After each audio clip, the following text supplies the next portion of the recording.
We're at Elmwood Park in Holyoke, Massachusetts.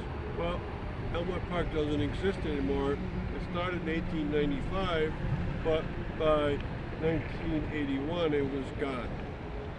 It's a park that disappeared, but it's still around because it's been renamed into various other parks and other institutions are in here.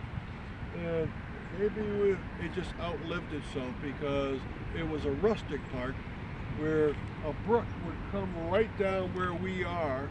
They're called the Day Brook, and it was around in 1895, but by 1926 it disappeared. It went totally underground. If you can dig a hole right here, you'll find a big tunnel carrying the Day Brook below us.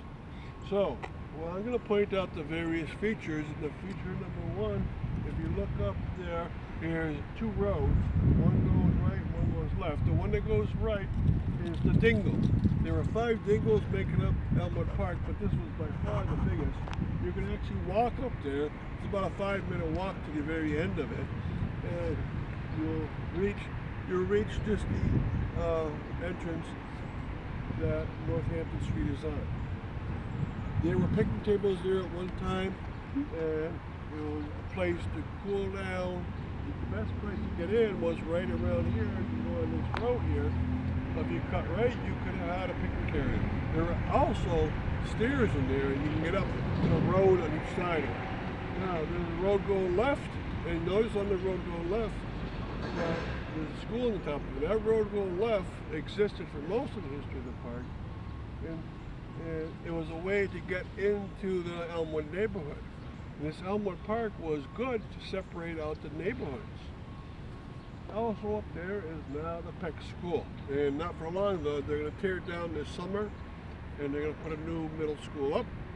But that Peck School has been there since about 1970. They bought the. All right. Ready? You gotta focus the way you're doing it. I know, but that's what I'm saying. It went right in my face. I'm allergic to them. Maybe put that phone away. 1, 2, 3. It wasn't that. Go. All right. So the Peck School was put there in 1970, but it's going to be taken out very soon. Now, the park itself includes many features, and we'll point them out. But if you notice up this direction here, there's the Holyoke Hospital. And the Holyoke Hospital has expanded through the years. That's a modern part where you see up there. The old part is back somewhat. But when they were around since 1890, they had around them parkland because there was once upon a time thought that it was good to have the patients go out, walk around in nature, and recuperate that way. Nowadays, they don't do it that way, and there's no need for a park anymore. And so, in the 1930s, they donated the park with the restriction that it would stay park land. And they donated everything that's opposite the hospital. And that included the Peck School area and the ravine. It was a good donation, but they complained when the Peck School was coming in because it wasn't part of a park. All right, now if you sweep this way, you see there's a road up there, Beech Street. Beech Street used to be, both sides were double lane or one lane, and when Interstate 91 came around, they made both sides be double laned. So they expanded greatly, and they took out some of the park outer edges.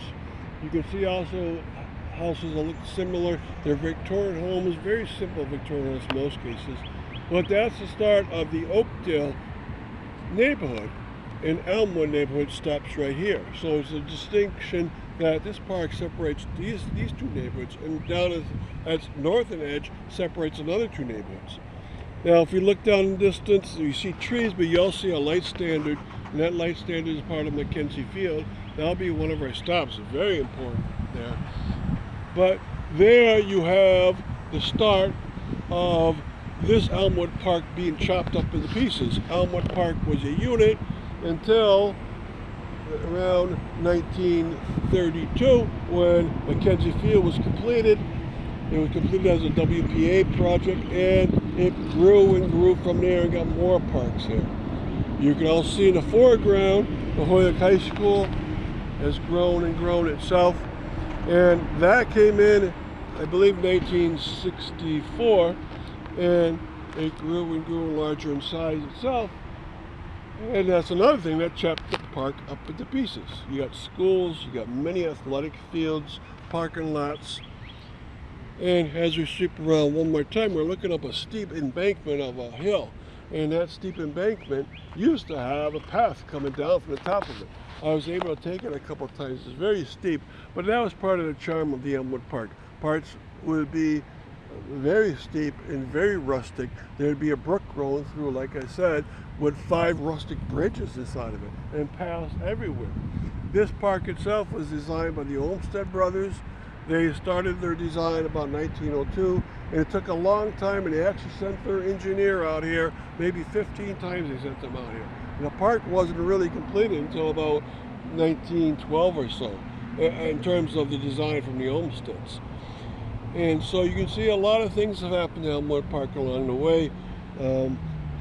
If you go to every stop and read about it, look at my pictures, and look at the videos, you'll learn a lot about this park. It's hard to understand because most of it is gone, but if you look into it, the pieces are still around, and you can understand how it was one fabulous park.